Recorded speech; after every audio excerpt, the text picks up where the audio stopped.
Right Ravikanth, అది వరంగల్ కి సంబంధించి పరిస్థితి ఉన్న వాస్తవాలన్నీ కూడా తొక్కిపెట్టి తాము చెప్పినవి మాత్రమే నిజాలు అనుకుని ప్రజలు మభ్యపడాలనే విధంగా ప్రభుత్వం చాలా కీలకంగా ప్రయత్నం చేసిందని చెప్పొచ్చు. ఇక కరీంనగర్ కు వెళ్దాం. కరీంనగర్ నుంచి వేణు మనకి లైవ్ లో మరింత సమాచారం అందిస్తారు.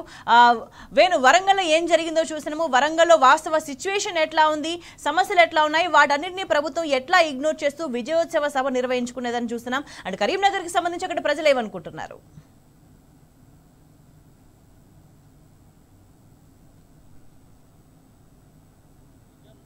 దాగంది కాదు. ఎందుకంటే ముఖ్యంగా చెప్పాలంటే ఈరోజు సీఎం రేవంత్ రెడ్డి వేములవాడలో కూడా ఒక సభ నిర్వహించినటువంటి పరిస్థితి మనకు కనిపిస్తుంది. ముఖ్యంగా ఈ రాజన్న సిరిసిల్ల జిల్లా అంటేనే ధార్మిక కార్మిక క్షేత్రం.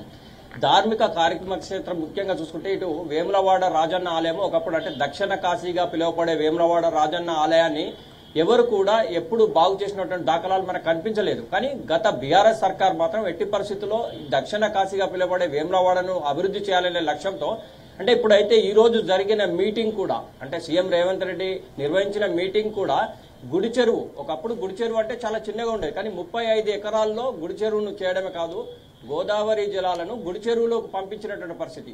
అంటే అదే స్థానంలో ఈరోజు పెద్ద ఎత్తున బహిరంగ సభ నిర్వహించినటువంటి పరిస్థితి.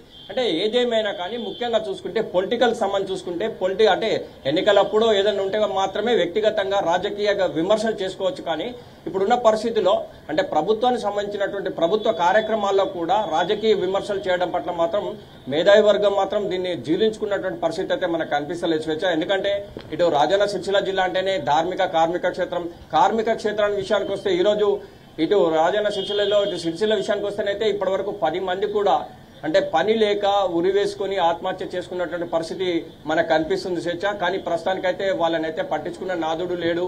ఎందుకంటే గతంలో వారికి 24 గంటల పని ఉండేది. బతుకమ్మ చీరలు కావచ్చు, ఆర్వీఎం కావచ్చు, అంటే వివిధ రకాలుగా వారికి పని కల్పించిన నేపథ్యం ఉండేది. కానీ ప్రస్తుతం వారికి పని లేదు. పని లేని నేపథ్యంలో ఏం చేయాలో దిక్కుచోని పరిస్థితిలో ఆత్మహత్యలు చేసుకుంటున్నటువంటి పరిస్థితి మనకు సిరిసిల్లలో రోజు ఒక సంఘటన కనిపిస్తున్నప్పుడు కళ్ళ ముందు కనిపిస్తున్న విషయాలన్నింటినీ కూడా ముఖ్యమంత్రి అబద్ధాలని చెప్పేసి మాట్లాడుతున్నాడు.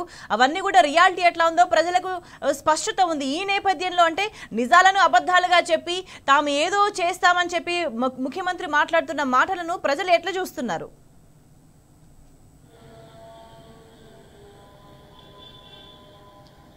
ఇప్పుడు స్వేచ్ఛ ఇప్పుడు అదే ఎగ్జాంపుల్ నేను చెప్తున్నాను. ఇప్పుడు అభివృద్ధి అనేది కళ్ళకు అక్కడ ఇప్పుడు ఎగ్జాంపుల్ ఇవాళ మీటింగ్ జరిగింది. అది 35 ఎకరాలు. ఒకప్పుడు అక్కడ లేదు, గుడికి చిన్నగా జస్ట్ మాత్రం ఉండే. కానీ 35 ఎకరాలు గుడి చెరువును చేసినటువంటి పరిస్థితి.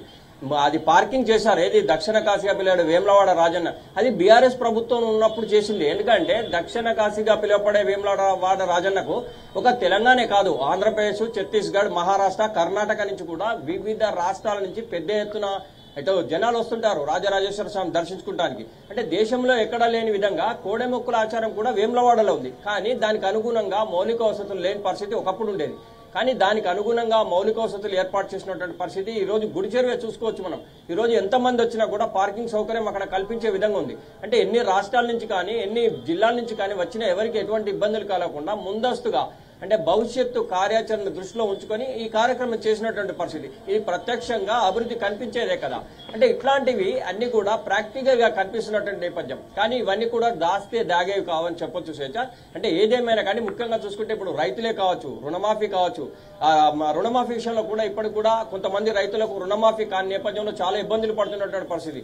వరి ధాన్యం కొనుగోలు విషయంలో కూడా అకాల వర్షాలు వచ్చిన నేపథ్యంలో కూడా రైతాంగం కూడా కొంత ఇబ్బంది పడ్డ పరిస్థితులు కనిపించినాయి. ఇంకోవైపు చూసుకుంటే ముఖ్యంగా ఇటు రైతాంగానికి 500 బోనస్ ఇస్తామని చెప్పారు. కానీ ఆ బోనస్ కు సంబంధించి ఇప్పటివరకు మాకైతే క్లారిటీ లేదని చెప్పి రైతులు చెప్తున్న నేపథ్యం కనిపిస్తోంది. ఇంకోవైపు ఇటు చేనేత విషయానికి వస్తే ఇటు రాజన్న సిరిసిల్ల జిల్లాలో సిరిసిల్లలో అయితే చాలా క్లిష్టమైన పరిస్థితి. వారికి ఆ పని తప్ప వేరే పని రాదు. వేరే పని చేద్దామంటే కూడా వాళ్ళని రానియని పరిస్థితి. ఈ నేపథ్యంలో వాళ్ళ పిల్లలను చదివించలేక మరియు వాళ్ళు ఎటువంటి కార్యక్రమాలు చేయలేక ఆత్మహత్యల పరంపర కొనసాగుతున్న పరిస్థితి మనకు కనిపిస్తుంది. రైట్ వేణు.